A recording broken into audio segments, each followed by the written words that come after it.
Bonsoir à toutes et tous, bienvenue pour ce webinaire où nous accueillons Bernard Pradesclos. Bonsoir Bernard. Bonsoir tout le monde. Alors pour ma part, je suis Monsieur Weissrock, représentant la société WH Self Invest et nous avons pour habitude désormais d'accueillir Bernard minimum une fois par mois, soit pour un point de marché, soit pour justement un point plutôt trading comme ce soir. Peut-être dirons-nous un petit mot sur le market mover de demain, puisqu'il se passe quelque chose dans la nuit, je pense, Bernard. Peut-être pas en Oui, France, peut-être.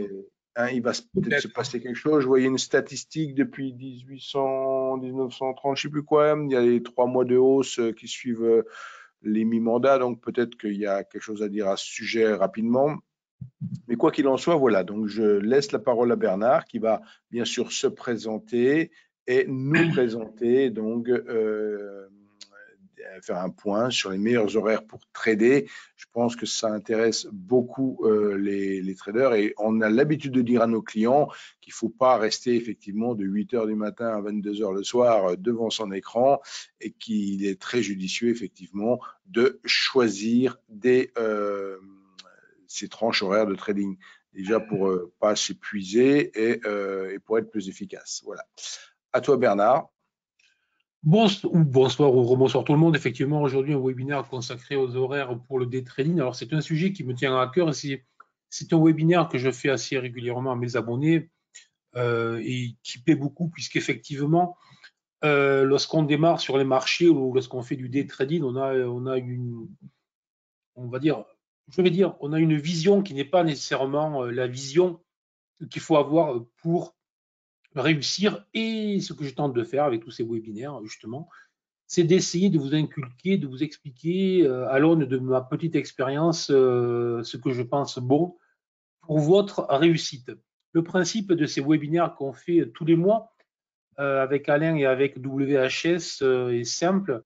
Je suis un livre ouvert pour vous. Vous pouvez me poser toutes les questions que vous voulez sur le trading, sur ce que j'ai fait, sur comment j'en suis arrivé où j'en suis arrivé, sur les marchés, etc. Et moi, j'essaye aussi de vous agrémenter ces webinaires avec une fois plus d'analyse, une fois un webinaire, etc. Voilà, sachant que là, je ne vais pas vous faire le webinaire en entier, sinon on y serait jusqu'à 9 heures, je pense, donc on va éviter. Mais je vais vous faire la présentation de ce sujet et j'espère que ça vous plaira. Puis après, si vous voulez que l'on parle des marchés, vous me dites. Et encore une fois, je suis là pour répondre à vos questions. C'est vraiment moi ce qui m'intéresse. Donc, vous n'hésitez surtout pas. Allez, petite présentation très rapide. Donc, moi, ça fait maintenant plus de 25 ans, ça fait 28 ou 29 ans que je suis sur les marchés, d'abord trader individuel après mes études. Et puis, j'ai été recruté dans un hedge fund parce que j'avais des résultats assez sérieux. J'ai pris la direction de mon premier hedge fund, etc. Donc, j'ai fait une grosse dizaine d'années dans le milieu professionnel.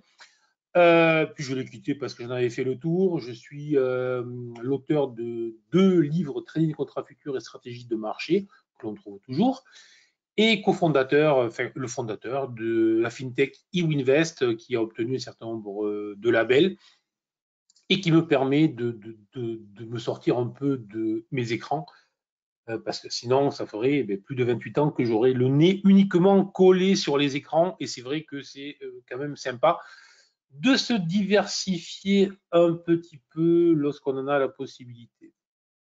Voilà. Alors, on va voir tout de suite les horaires clés et on va essayer de mettre tout de suite les pieds dans le plat. J'aime bien mettre les pieds dans le plat et dire non pas nécessairement les vérités, mais ma vérité. Hein. Je veux dire, le trading apprend à rester humble.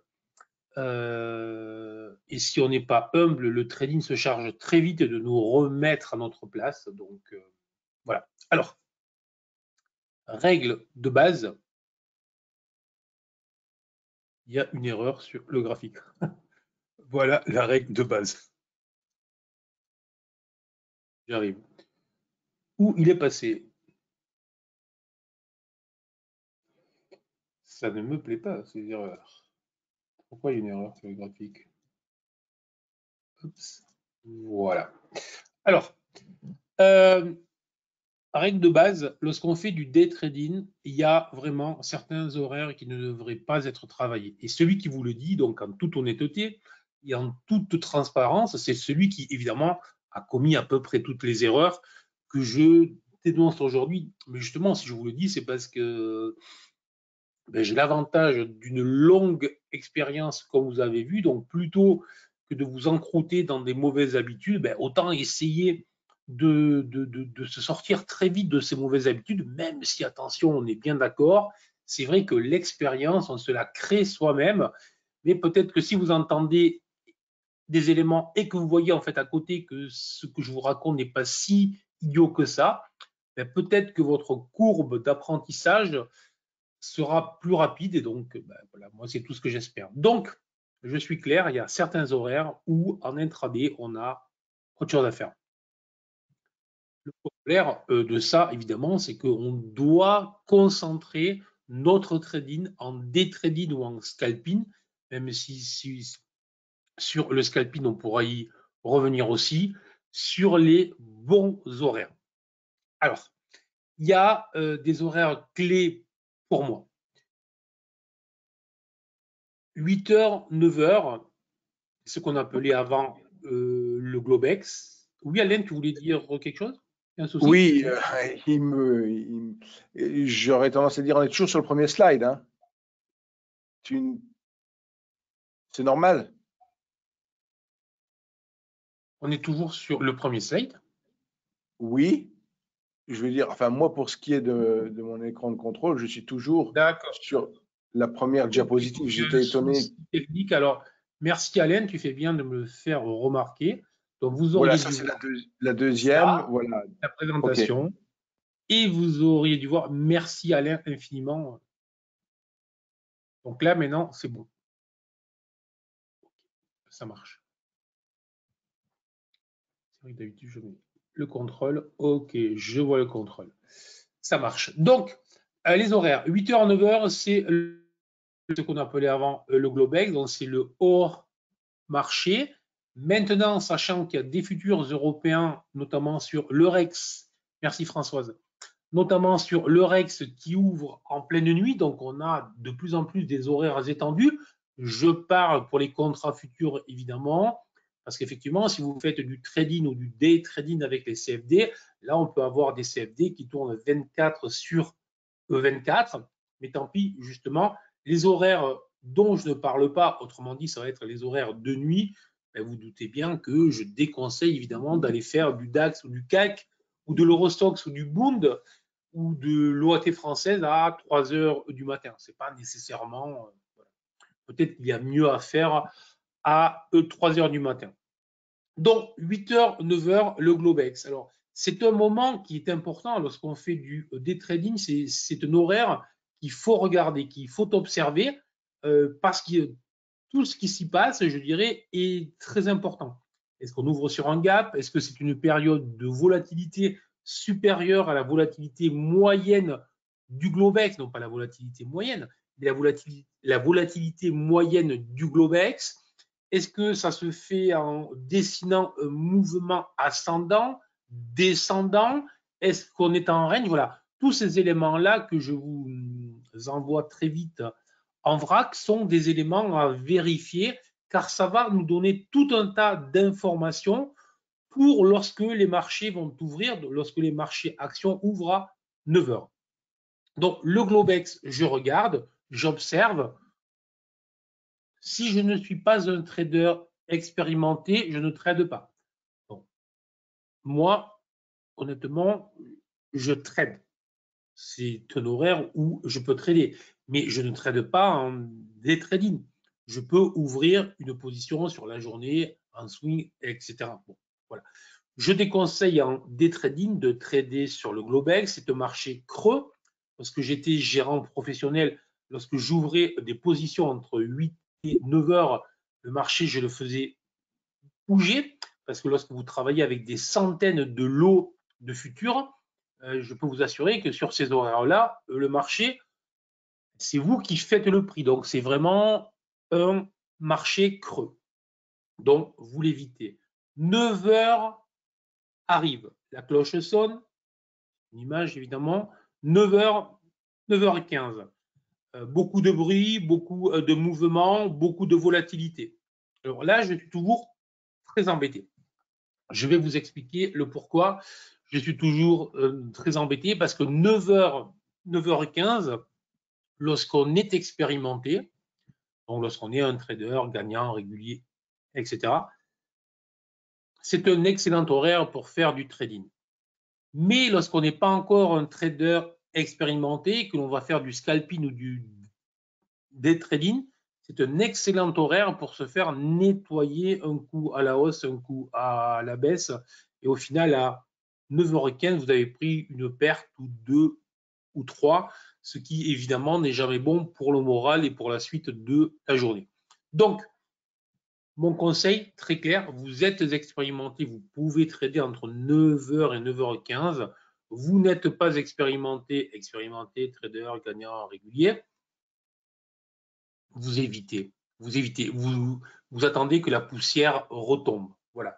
Alors attention, source de frustration, bien évidemment, puisque si je vous dis que c'est un horaire qui peut être travaillé pour les traders expérimentés, c'est un horaire qui peut lancer des journées directionnelles très fortes. Nous verrons ce que c'est aujourd'hui. Donc, ça peut être très important.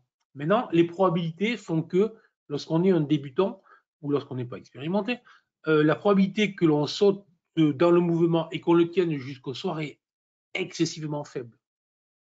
Donc, au final, à quoi ça sert? Le plus grand risque, c'est de vous prendre une volate à l'ouverture, une revolate, et puis au final, vous encaissez les pertes. Donc, vous évitez, vous laissez retomber la poussière et vous attendez 9h15, voire 9h30, vous attendez que le marché dessine un mouvement.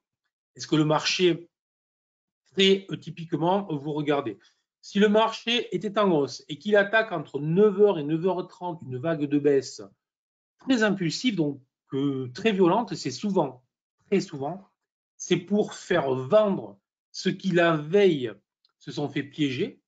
Donc ils vendent, ils shortent, je veux dire, ils shortent. Et en principe, c'est un gros piège, c'est un magnifique bear trap. On a eu le cas hier, on a eu le cas ce matin.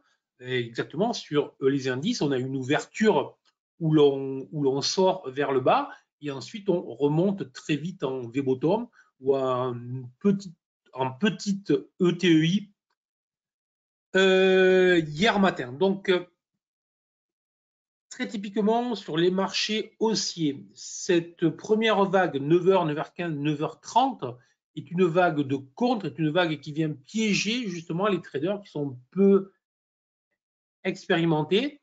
Généralement, lorsqu'on est un trader peu expérimenté, on recherche quoi? Le contraire, c'est-à-dire vu qu'ils sont montés aujourd'hui, il faut que ça baisse. Donc vous vendez, vous vendez, vous vendez, et vous pensez, vu que ça va vite, des fois on rajoute ou on remet, et le retour est souvent très violent. Voilà. Donc, que de vous précipiter dans le sens contraire à la tendance, si ça baisse, la tendance reste haussière, vous surveillez des signaux de rebond. Et là, c'est vraiment un excellent horaire à compter de 9h30 jusqu'à 10h15 pour recapturer un mouvement à la hausse si la tendance était haussière ou à la baisse si la tendance était baissière. Est-ce que c'est clair? Est-ce que vous avez des questions sur ces deux premiers horaires ou ces trois premiers horaires qui sont importants à surveiller? Si vous avez, vous me dites au fur et à mesure. Hein. Et l'habitude, ne vous inquiétez pas, je peux faire plusieurs choses à la fois. C'est clair, merci, ok, c'est bon. Ok, a priori. Ok. Donc, après ce mouvement-là, donc potentiellement mouvement de contre, à compter de 10h15 jusqu'à 12h15, c'est le moment de la matinée où l'on va pouvoir faire du day trading sérieux parce que normalement, la tendance est lancée, les choses se sont éclairées et donc on recherche un mouvement. Si on a un mouvement clair, on va essayer de surfer. Si l'on reste sur un range un peu moisi où ça traîne, etc., soit vous savez travailler les ranges et à ce moment-là, vous travaillez le range jusqu'à midi 15, soit vous dites, moi, je veux travailler que la tendance, donc je ne joue pas ce mouvement-là, tout simplement. Mais vraiment, le matin, donc au final, vous voyez, le vrai trading, c'est 9h30, 12h15.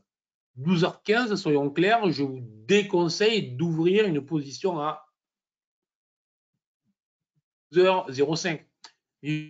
Après midi, parce que je considère que lorsqu'on ouvre une position, la tenir légèrement après 12 heures est une excellente idée. Voilà. La vraie ouverture de position, à titre très personnel, après 11h30, normalement, j'ouvre plus de position. Si j'ai une position ouverte, je la tiens, je la suis, je l'accompagne. Mais après 11h30, hormis un gros signal, hein, c'est une généralité, ce n'est pas une vérité. On fait quand même bien la différence. Mais hormis un gros signal après 11h30, l'intérêt de sacrifier le repas de midi, c'est pas que je veuille absolument aller à table, mais j'ai tellement sacrifié de repas pour rester le nez collé sur les écrans que je vous conseille, que je vous déconseille de faire ce que j'ai fait moi. Voilà. Maintenant, vous voyez qu'au final, les horaires de vrai trading, c'est 2h, 2h30. Vous êtes très concentré et très actif, maximum, mais vous avez pu commencer avant 8h. Vous faites votre analyse, vous surveillez le Globex, vous surveillez l'ouverture. Donc, il faut toujours essayer de bien différencier les horaires de présence et les horaires de trading. Mon expérience, là aussi, je me bats souvent avec les traders que j'accompagne pour leur expliquer que lorsque la matinée a été bonne, continuer à trader l'après-midi ou etc. ou le soir, ça ne sert à rien. Ils l'entendent, ils me croient parce qu'ils me voient faire, parce qu'ils ont quand même, ils voient ce que je fais, donc ils essayent de m'écouter, mais il y a toujours quelque chose qui vous pousse à faire le trade en plus parce que vous pensez que. Et l'expérience fait qu'au bout d'un moment, lorsqu'on se rend compte que l'on perd sur les trades en plus ou que l'on perd parce qu'on s'est épuisé à faire du trading, on commence à écouter ce que je raconte et qui est, si vous faites 2 heures, 2h30 de trading réel le matin, plus toute la préparation, plus le débriefing de ce que vous avez fait, faire 1 heure ou 2 l'après-midi, ce que nous allons voir, est largement suffisant. Au final, en day trading pur, où je trade vraiment, où je clique, c'est 3h, 3h30. La journée complète de j'analyse, je prépare, je trade, je fais le débriefing de ce que j'ai fait, c'est 8h, 9h. D'accord? Là aussi, faites bien. Et encore une fois, lorsqu'on est expérimenté, je vais à chaque fois faire une grosse différence entre les deux. Lorsqu'on est expérimenté, on est en mesure de voir très très vite les choses. C'est comme dans tous les métiers, il ne s'agit pas d'être, voilà, le boucher qui vous prépare la viande, il fait clac clac clac, et voilà.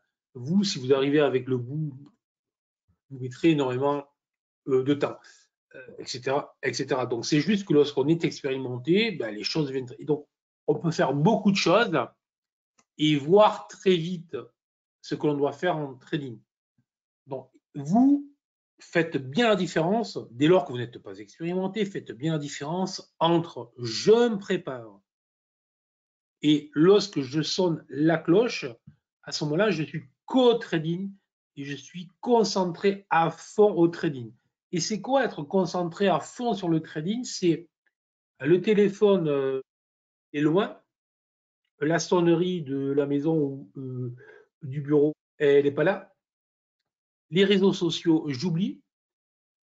Autrement dit, je suis avec le marché, concentré sur le marché et j'observe tout. Chaque tic, chaque chandelier, chaque indicateur, bref, tout, je décortique tout. Ça aussi, j'espère que c'est clair. parce que, encore une fois, j'en ai un qui l'autre jour me dit tout allait bien. Puis à un moment, le téléphone a sonné. J'ai répondu. Et là, voilà. Et là, si vous voulez, lorsque vous entendez ça, vous dites, parce que ce que je vous dis là, évidemment que ceux qui me suivent, ils l'entendent souvent. Donc j'avoue que des fois, c'est désespérant lorsque des évidences de ce type-là, on vous dit en face, ben oui, évidemment, et en fait, vous voyez que l'on ne vous suit pas et que l'on ne vous écoute pas. Et que du fait que des choses extrêmement simples qu'on n'écoute pas, ben, se transforment derrière en des pertes et des énervements parce que généralement, je suis trader, hein, donc il a fallu que je me soigne pour en arriver là. Donc, ça veut dire que toutes les conneries que je vous raconte, je les ai faites. Donc, généralement, vous commencez par le téléphone qui sonne, puis derrière, vous faites une grosse connerie, puis derrière, vous êtes agacé, vous êtes énervé, donc vous enclenchez la machine à perdre, juste parce que le téléphone était là. Donc, virez-moi ça. Après, donc 12h15 jusqu'à la stat américaine le plus souvent qui arrive à 14h30, pause totale. Merci Christophe, pause totale.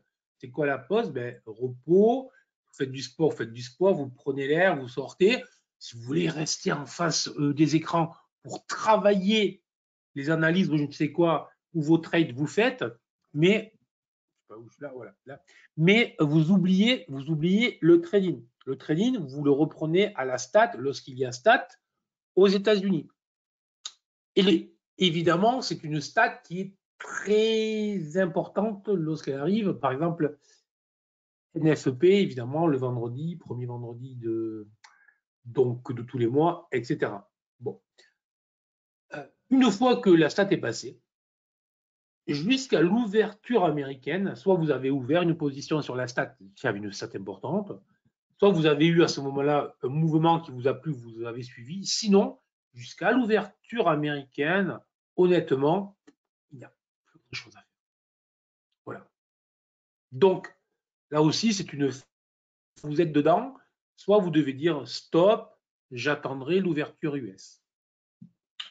L'ouverture US, je vais être moins affirmatif que sur le bruit qu'il y a à l'ouverture américaine, car là, si vous tradez les États-Unis, il y a moins de bruit. Alors, je ne dis pas qu'il n'y a pas de bruit, il y a des faux signaux, il y a des faux lancements, des fois, mais notamment si vous travaillez le Nasdaq, je vous invite à regarder ce qui se passe à l'ouverture US. Et sur des marchés directionnels, le Nasdaq nous envoie le là immédiatement. Donc, sans priver, même lorsqu'on n'est pas trop expérimenté, n'est pas à la chose. On peut le faire, voilà. Sur les marchés européens, c'est le matin, aux États-Unis aussi, c'est le matin pour eux, mais il y a beaucoup plus de bruit que sur les États-Unis. Nous, lorsqu'on commence la journée, on est sur des horaires beaucoup plus longs, hein, puisqu'on trade 8h30, alors qu'aux États-Unis, les horaires sont beaucoup plus serrés, c'est 6h30. Voilà. Donc, contrairement à ce qu'on croit, les traders américains sont des feignants, alors que les traders européens sont des gros travailleurs. Donc, on peut travailler vraiment, vous pouvez devenir un spécialiste de cet horaire-là. L'ouverture US est vraiment, mais alors évidemment, on est bien d'accord, ça se travaille. Je veux dire, c'est pas du jour au lendemain, vous allez, tiens, je vais balancer dans tous les jours 500 balles à l'ouverture US. Vous travaillez, donc vous prenez vos graphiques, vous étudiez, vous voyez comment tout ça fonctionne. Et une fois que vous aurez fait ça, ben vous direz, voilà, je peux. Ensuite, 16 heures. Autour de 16 heures, c'est un des horaires que le trader contrarien qui se dissimule à moi adore. Alors là, petite astuce de trading, si on a été sur une journée directionnelle, et au rythme où on va, il faut vite que j'accélère. Si on a été sur une journée directionnelle, c'est un horaire potentiel de retournement. Sachant qu'en plus, 16 heures, il y a aussi des stats très importantes comme les ISM, comme tout ce qui est les indicateurs de l'activité en général, toutes les conférences, etc. Donc,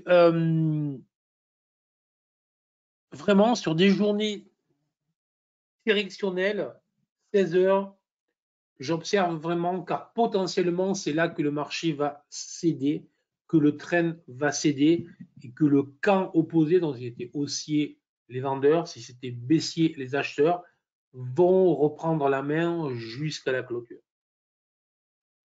Donc très intéressant cet horaire. Ensuite, 16h à 17h35, pour moi, c'est un horaire mitigé. C'est-à-dire que si j'ai ouvert des positions à la première stack, si j'ai ouvert une position à l'ouverture, ou si j'ai ouvert une position à 16 heures, c'est bon, je peux accompagner, je peux renforcer, je peux travailler, je peux suivre. Voilà. Si je n'ai pas fait tout ça, honnêtement, après 16h15, un peu comme le matin 11h30, ouvrir une position ne présente plus un immense intérêt.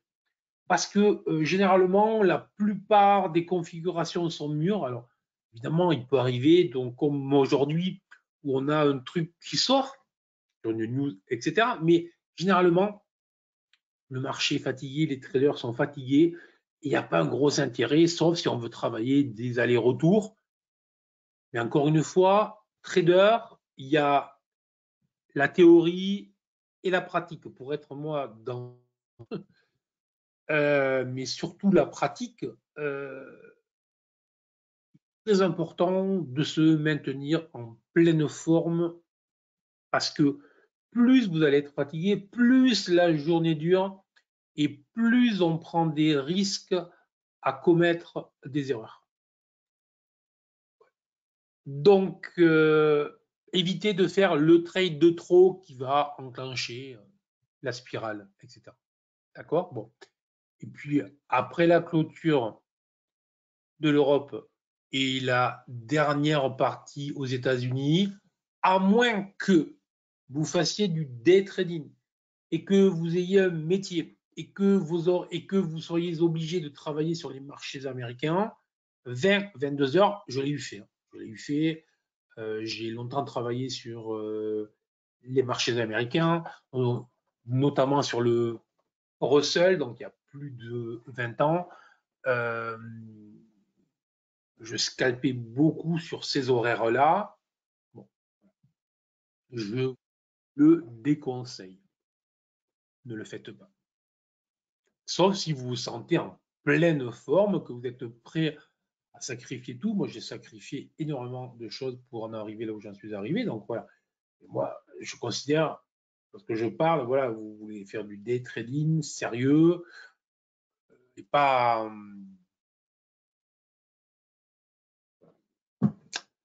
Certains horaires ne doivent pas être travaillés, d'accord. Certaines journées non plus. Là aussi, grosse erreur. Les day traders, honnêtement, il y a 95% des day traders, de ceux qui vous font croire qu'ils le sont, qui vous expliquent que l'on peut faire du day trading tous les jours. Alors, évidemment que l'on peut.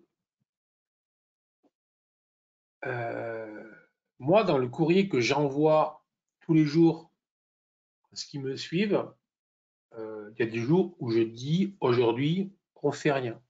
Ou aujourd'hui, on fera que là sur ces horaires-là. Ou aujourd'hui, on va travailler en exposition réduite.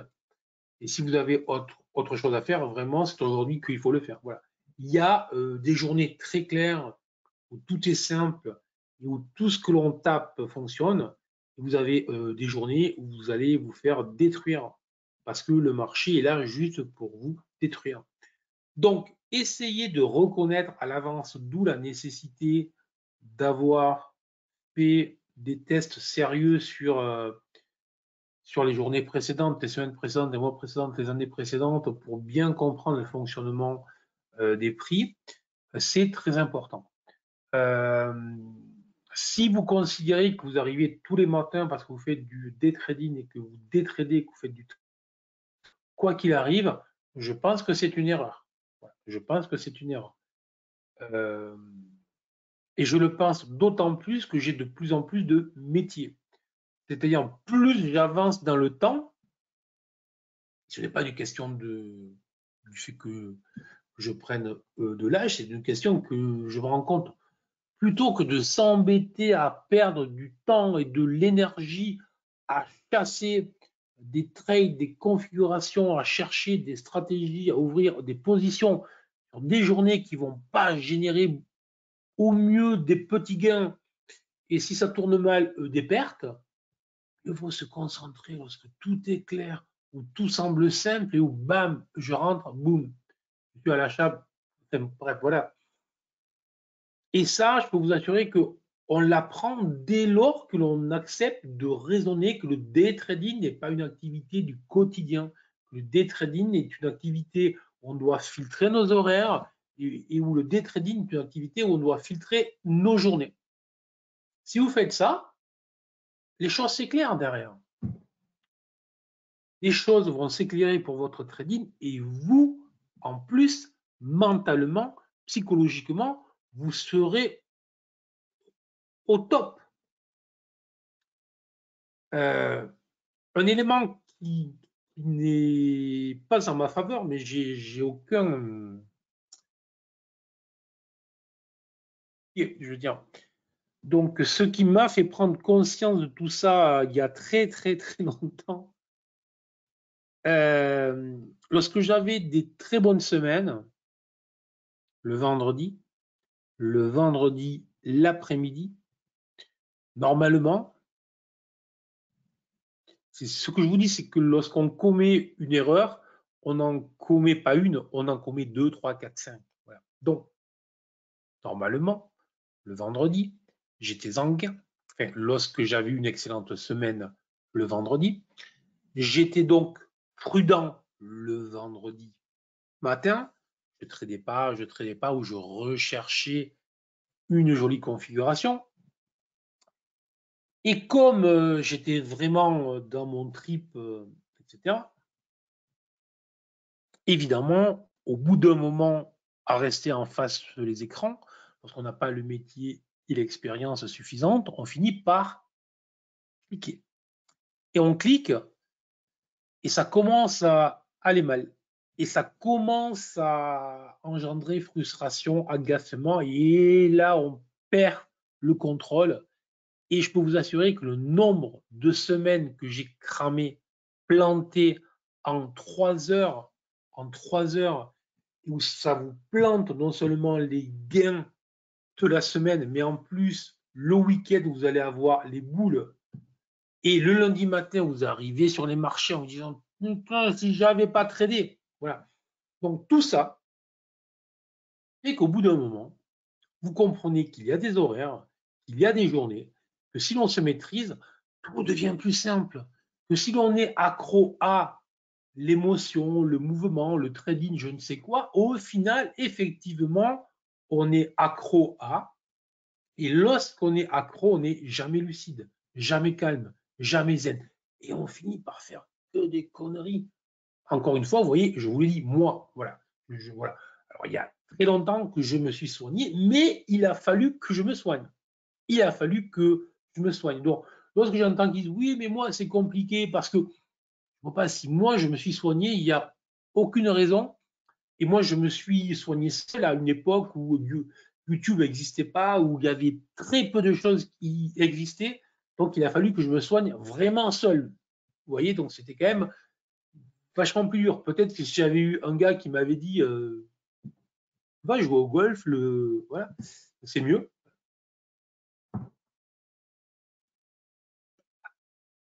Allez, nous continuons. Je vais maintenant vous présenter, en plus des horaires de trading, ce que j'appelle des scénarios, des séquences de marché. Alors, ça, c'est un gros travail qui a été fait il y a une quinzaine d'années que je continue à améliorer.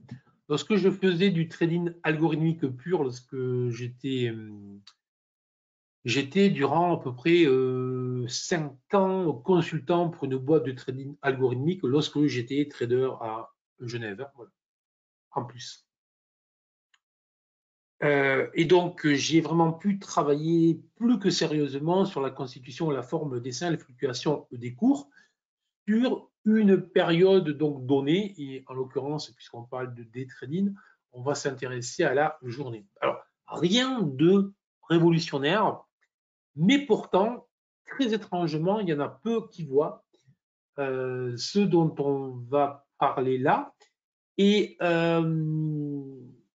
encore une fois, l'idée, c'est que souvent, on est trop scotché par ce qu'on a sous les yeux et on ne prend pas le recul suffisant. Voilà. Alors, ce qui m'intéresse lorsque je fais du trading en journée, c'est de contrôler la volatilité moyenne. C'est de contrôler la volatilité par rapport à la volatilité moyenne. Alors, c'est quoi la volatilité moyenne? Alors, moi, je mesure juste le range du jour et je fais une moyenne sur X journées. Ce qui me donne, donc par exemple, vous prenez le CAC depuis 21 journées, il tourne entre 100 et 110 points de mémoire, entre 100 et 110 points jour. Et depuis 2 jours, on a une baisse de volatilité prévue, évidemment, les élections américaines, le CPI, donc on s'adapte. Mais il est très important en cours de journée, de connaître d'abord la volatilité moyenne, parce que je suis toujours surpris lorsque vous ne connaissez pas la volatilité moyenne sur laquelle vous travaillez, du produit, hein, d'où juste un guillemet, d'où l'importance de bien connaître le produit sur lequel vous travaillez. Si vous êtes sur le DAX, sur le CAC, sur le DO, sur le Nasdaq, sur le Bund, sur l'euro-dollar, sur une action, enfin bref, sur ce que vous voulez, mieux vaut que vous connaissiez parfaitement la volatilité du jour. Si vous êtes le DAX, en gros, c'est 1,3. Vous voyez, bon. Longue moyenne.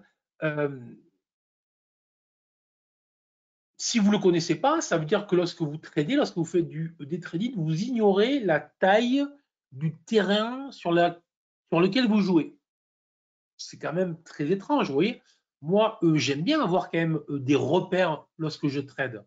Et la volatilité en cours versus la volatilité moyenne, c'est un de ces éléments-là. Et évidemment, vous doutez bien, j'espère, qu'au fur et à mesure que la journée avance, hein, le Globex, je vous ai parlé, remettez tout en place de la volatilité, la matinée, la pause de midi, etc. Au fur et à mesure que la journée avance, je contrôle ma volatilité et cette volatilité va me donner des éléments intéressants sur ce qui se produit.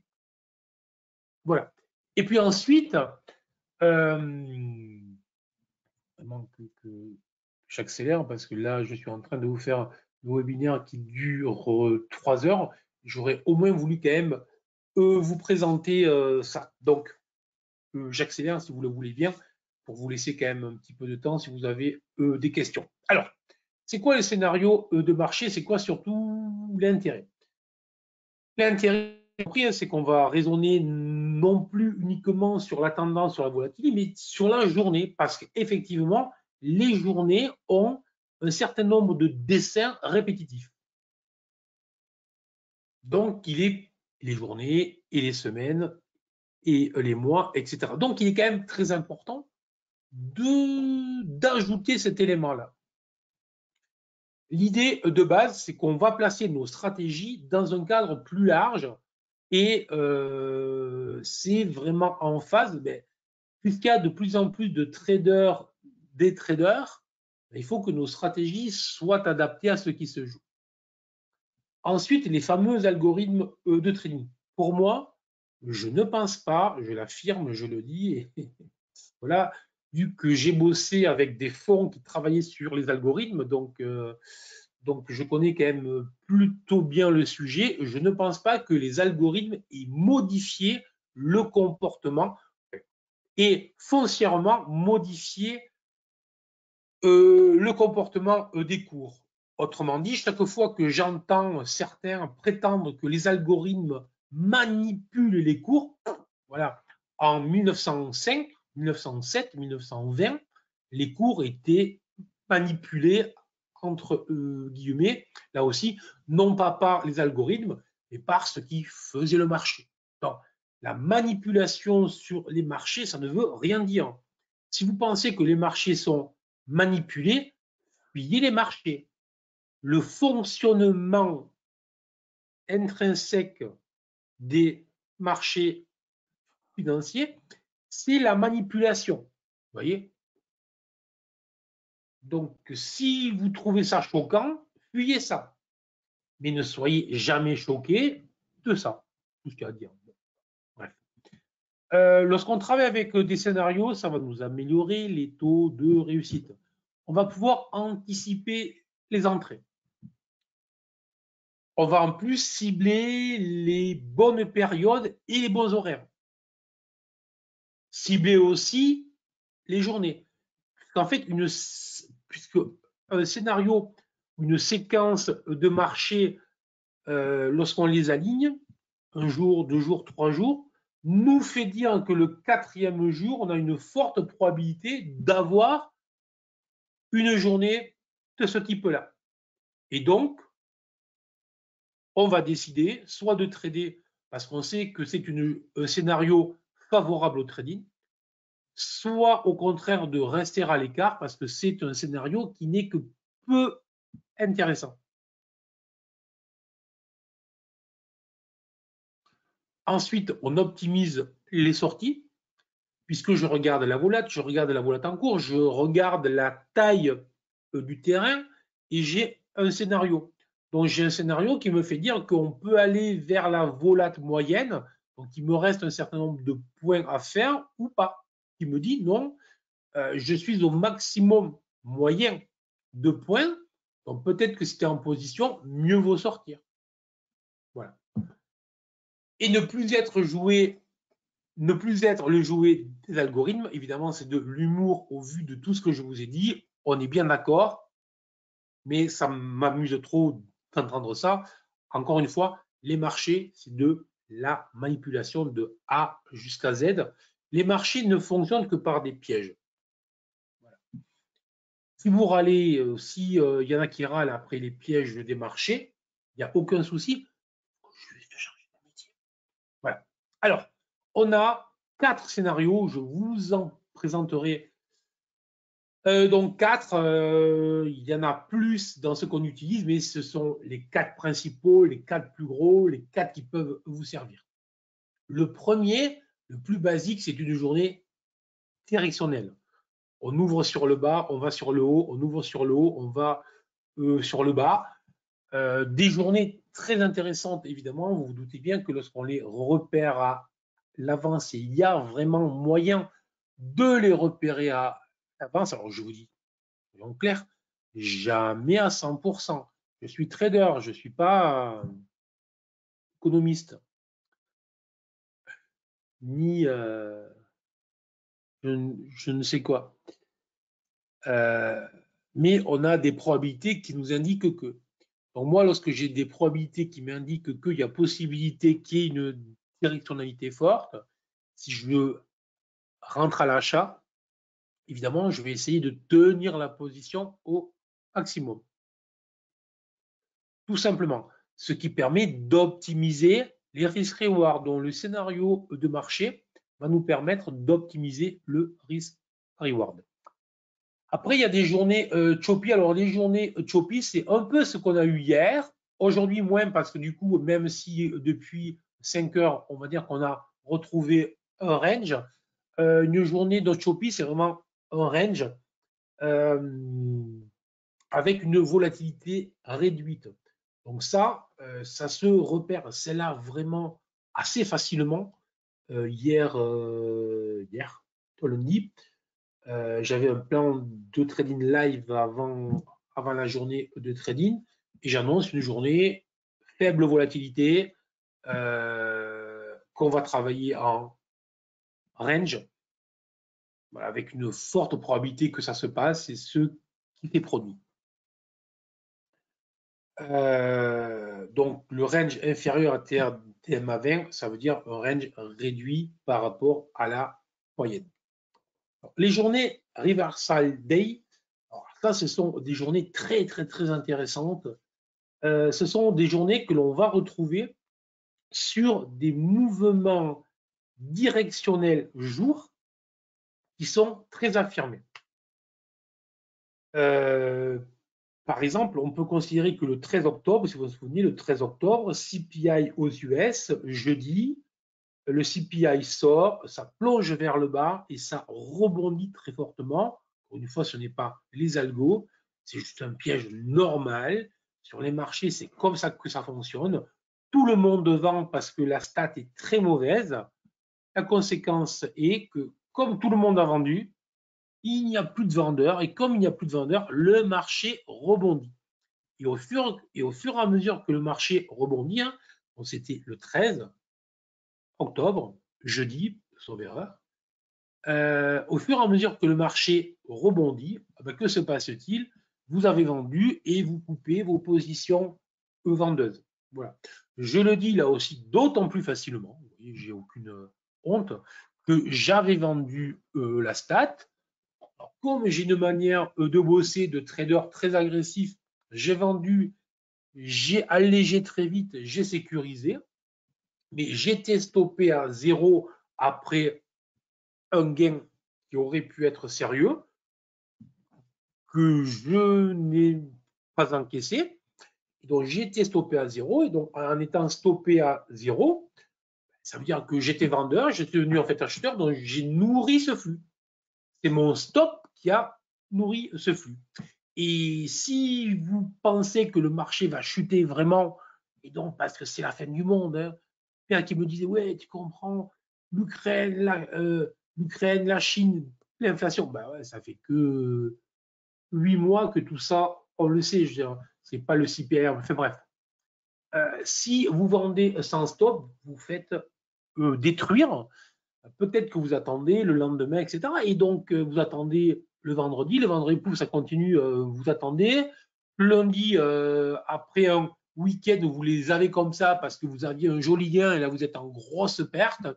Le lundi, soit vous moyennez, parce qu'encore une fois, lorsqu'on commet une erreur, autant que l'on en fasse deux, sinon il y a c'est amusant. Et à ce moment-là, vous dites quand même, vous coupez, il y en a qui coupent le mardi, etc. Ou il y en a qui vont revendre, reshorter le lundi en se disant que oui, bon, ils ont monté, mais vraiment, c'est sûr que tout va mal, il faut vendre. Non, bon, ça c'est une journée reversal day. On a un sens et on a un retournement très puissant. Et là, lorsque vous avez ça, donc le 13 octobre, ça lance le plus souvent un mouvement puissant qui dure. Et moi, depuis ce moment-là, pour la première fois depuis le début de l'année, j'avais tous mes indicateurs verts et je me suis mis à l'achat à 99% pour mes trades d'intraday. Tout le monde me disait, mais tout va mal. Je dis, je vais bien, mais on a un signal à l'achat. C'est le marché qui nous guide. Ça ne sert à rien de pleurnicher sur le marché méchant, sur le marché qui nous piège et je ne sais quoi. Moi, le marché me dit mieux vaut être à l'achat, mieux vaut être à la vente, ou je ne sais pas où, il faut être exclusivement à l'achat ou exclusivement à la vente. Je l'écoute jusqu'à ce qu'il me dise le contraire. Et généralement, lorsqu'il me dit le contraire, c'est parce que mes trades étaient gagnants et ne le sont plus. Tout simplement. Ou si je le vois avant, j'évite en fait les pertes. Voilà, mais on peut se poser 25 000 questions lorsqu'on est trader, mais je pense qu'il faut se poser les bonnes questions. Et ensuite, dans les journées directionnelles plateau, on a un trend affirmé le matin. Et là, on croit que l'on va tout casser, tout détruire. Et l'après-midi, on est sur un range serré. Alors, là aussi, ce sont des journées qui m'ont coûté cher jusqu'à ce que je résolve le problème. Et donc, maintenant, on a des moyens de les travailler facilement et de les rendre rentables. Et aussi, grâce à la volatilité, en repérant la volatilité en cours avec la volatilité moyenne, on les repère assez facilement.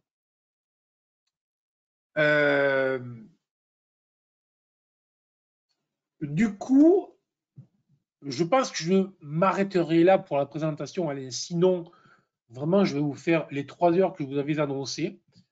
Alors, je suis désolé, je comptais aller plus loin, mais après, je vais vous embêter. Moi, je pense qu'on pourra, si ça vous intéresse, on pourra le reprendre une autre fois et aller plus loin sur le sujet si vous avez des questions, si le sujet vous intéresse.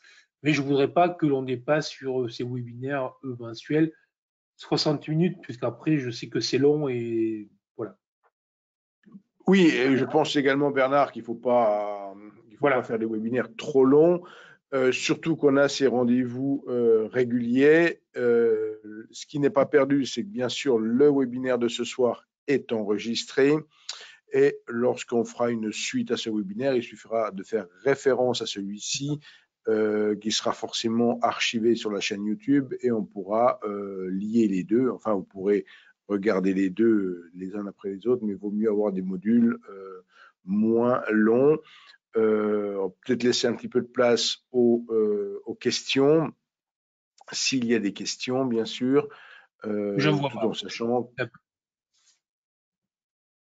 Voilà, on va peut-être laisser un petit peu de temps pour donc vous disposer. Voilà les questions qui arrivent. Je te redonne la parole, Ok, Bernard. ça marche. Alors, excellente question. Alors, l'ATR, je ne l'utilise pas pour une raison simple, c'est que l'ATR prend en compte le gap. L'ATR prend en compte le gap. Donc, le gap, moi, j'en veux pas parce que ce que je travaille, ce n'est pas des horaires qui n'existent pas. Je veux travailler des volatilités en intraday. Donc, des volatilités qui existent. Donc, j'ai créé, rien de très compliqué, le TRDMA, qui est tout simplement, vous prenez le haut, le bas de tous les jours et vous en faites une moyenne mobile. Et là, on est vraiment sur l'essence du day trading, parce que je mesure la taille réelle sur laquelle je vais travailler. Je connais le nombre de points. Voilà, c'est tout. Donc, ça se fait très, très simplement, je vous dis bien, haut, point bas. Et avec la moyenne mobile, moi, j'en utilise deux, la moyenne mobile 8 et la moyenne mobile 21 pour ce TRDMA spécifiquement, parce que ça, c'est deux vieilles moyennes mobiles que j'utilisais avec le VIX autour. Et donc, ça nous indique justement lorsqu'il y a une accélération de la volatilité ou lorsqu'il y a un retrécissement. Voilà. Et si vous utilisez la position, vous utilisez le prix d'ouverture, non. Non, non, c'est vraiment le range. Hein. Ce n'est pas du tout une mesure stochastique pour savoir s'il y a une pression à l'achat ou à la vente. C'est vraiment volatilité, volatilité range. Je veux connaître, pour être terre à terre, je veux connaître la taille du terrain sur lequel je vais jouer. Donc, le seul moyen, c'est je prends le haut, je prends le bas. Et là, j'ai le range. Le range, voilà. Et le range moyen.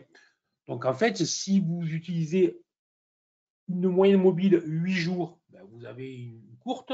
Une 21, grosso modo, ça correspond en fait au mois. Et si vous voulez connaître la volatilité moyenne à l'année, vous mettez une moyenne mobile à 250. À ce moment-là, vous avez vos volates à l'année, en fait au mois, etc. Et donc, vous travaillez des produits que vous connaissez. Voilà, voilà.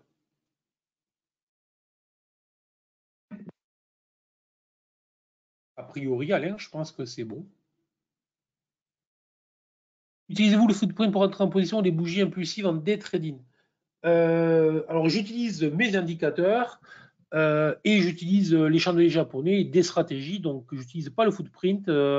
Des bougies impulsives, on peut utiliser les chandeliers impulsifs, effectivement, dans des conditions très particulières, lorsqu'il y a des squeezes avant, etc. Voilà. Moi, je travaille à base de stratégies. Voilà, donc des stratégies claires. Et j'ai reçu un mail aujourd'hui, Alain, donc qui a pris justement la méthode GTAS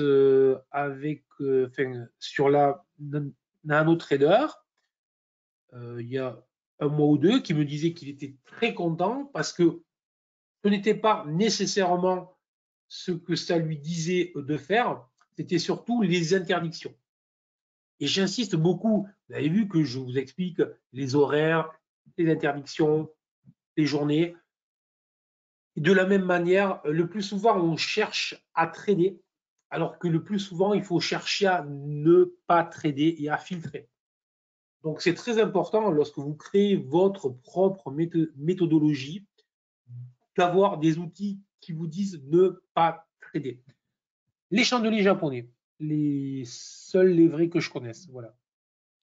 Peut-on voir le PDF Alain, si tu veux prendre la main pour aller montrer le PDF, etc. Je suis preneur parce que tu maîtrises mieux que moi, sinon à moins que je le trouve là-dessus tout de suite. Attends, je vais voir, des fois je maîtrise. Là, Je dirais non, parce que les gens qui te demandent le PDF, c'est que l'on envoie généralement le PDF après coup, puisque ta présentation les en PowerPoint. explications sont très appréciables. Merci, c'est gentil. Je Donc, lisais. l'idée, c'est de convertir effectivement ton PowerPoint en document PDF, et ça, on le joint Ah, ce que j'ai après. fait aujourd'hui, excusez-moi. Oui, Alors, écoute, je vous propose de terminer, peut-être pas au prochain, mais dans un ou deux, de le terminer. Et à ce moment-là, je vous enverrai évidemment le PDF. Oui, oui, oui, oui, oui, évidemment. Évidemment. Évidemment. voilà. Bien, ben, Parmi- merci donc, Bernard pour ce webinaire. Merci pour le timing, puisque là, il est 18h57. Ça nous fait un webinaire de pile 1 heure maintenant. Merci à tous les participants de nous avoir rejoints nombreux ce soir avec quelques questions toujours pertinentes également. Donc voilà, et rendez-vous pour un prochain webinaire. Alors le prochain temps fort des webinaires, là on est encore enregistré, le prochain temps fort des webinaires, c'est le jeudi. Je suis en train de dire jeudi, je suis même pas sûr. Je suis sûr de la mercredi, date, par contre, c'est le 23 novembre. C'est un mercredi, je pense. C'est le 23 novembre. Donc, on fait une grande journée de webinaire où, parmi les invités, il y aura Bernard également, mais il y aura Philippe Lermy, Wim Levens, Eric Lefort, etc. Donc, une grande journée de webinaire. C'est le gros temps fort webinaire sur ce mois de novembre. C'est en ligne. Vous pouvez vous y inscrire. Donc, ne ratez pas ce grand rendez-vous. Voilà. Merci à toutes et tous. Bonne soirée Bernard. Bonne soirée à tout le monde et à bientôt. merci à tous. Au revoir. Très bonne soirée.